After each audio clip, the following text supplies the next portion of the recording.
दिल्ली से मेरे सहयोगी संजय हमारे साथ जुड़ रहे हैं। सीधे संजय के पास आपको लिए चलते हैं। संजय, कैसे आरोपी की लोकेशन पुलिस को मिली, पुलिस ने कैसे पकड़ा, क्या डिटेल सामने आई है?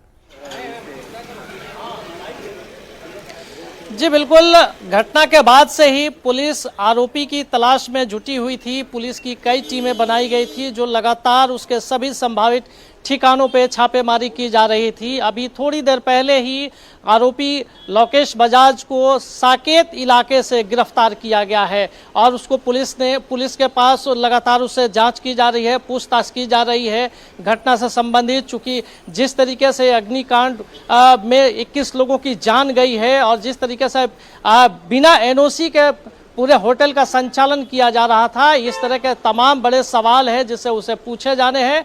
और सुबह से जब घटना हुई थी और उसके बाद से ही लोकेश अपने घर से फरार था, लेकिन पुलिस लगातार दबिशें दे रही थी। इसके परिवार के लोगों को भी ट्रेस कर रही थी। इसके जितने भी सर्किल में लोग थे उनको सर्विलांस पे लिया गया था। उसके बाद ये आखिरकार पुलिस ने शिकंजा कसते हुए इसे गिरफ्तार किया है और कल पुलिस इसे साकेत कोर्ट में पेश करेगी। उससे पहले आज पूरी रात लोकेश से पूछताछ की जाएगी। किसके तमाम पुलिस के पास सवाल है, चूंकि बिल्डिंग कंस्ट्रक्शन को लेकर, होटल के संचालन को लेकर तमाम ऐसी नियमों की अनदेखी की गई है जिसकी वजह से 21 लोगों की जान गई है, जिसमें विदेशी मुल्क के लोग भी शामिल हैं। फिलहाल इस घटना के बाद से ही इसकी तलाश में पुलिस जुटी हुई थी और वह लगातार उसके पूछताछ भी अब पुलिस उससे कर रही है। और इसके साथ साथ आपको बता दें कि जिस तरीके से घटना हुई है उस घटना को लेकर भी पूरे इलाके के अन्य होटल्स हैं वो भी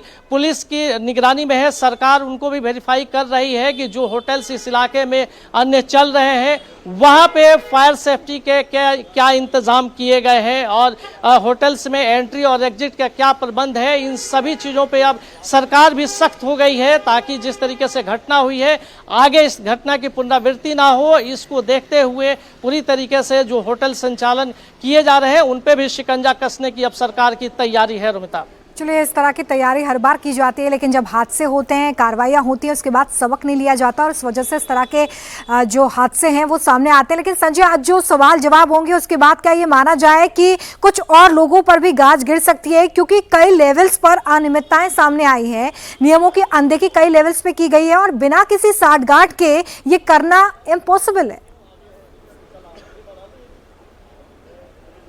जी बिल्कुल रुमिता, ये जितनी बड़ी लापरवाही, जितनी अनियमितता देखी गई है वो बिना किसी सरकारी अधिकारियों के मिलीभगत के ये संभव हो ही नहीं सकता है।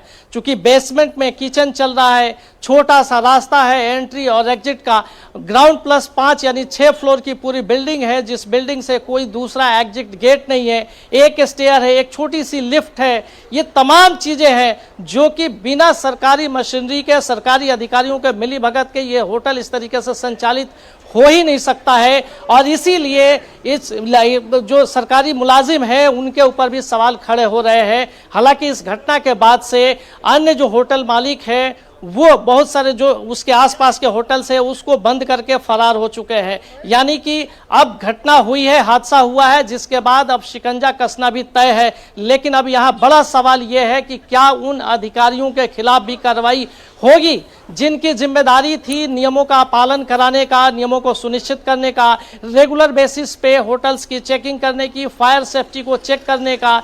ये तमाम ऐसी चीजें हैं जिसकी अनदेखी की गई है। अब सवाल खड़ा होता है कि क्या उन जिम्मेदार अधिकारियों के खिलाफ भी सरकार कार्रवाई करेगी। अच्छा संजय, ये बताइए कि लोकेश बजाज के अलावा क्या कोई अन्य आरोपी भी इस पूरे मामले में बनाया गया है? पुलिस की तरफ से अभी जो छानबीन हो रही है क्या उसमें किसी और का भी नाम सामने आया है? बता दें आपको कि लोकेश की गिरफ्तारी के बाद अभी ऑफिशियल स्टेटमेंट पुलिस का कोई नहीं आया, सिर्फ केवल गिरफ्तारी कंफर्म की गई है पुलिस की तरफ से। हालांकि बताया यह जा रहा है कि होटल्स में लोकेश के अलावा 2 अन्य पार्टनर्स भी हैं जिनकी तलाश की जा रही है। लेकिन पूरी जो एफआईआर लिखी गई है उसमें किस किस का नाम अभी दर्ज किया गया है ये अभी पुलिस ने क्लियर नहीं किया है। लेकिन जो सुबह से ही ये बात सामने आ रही है कि 3 पार्टनर मिलकर इस होटल का संचालन कर रहे थे, तो जाहिर सी बात है कि 2 अन्य की भी तलाश पुलिस कर रही है।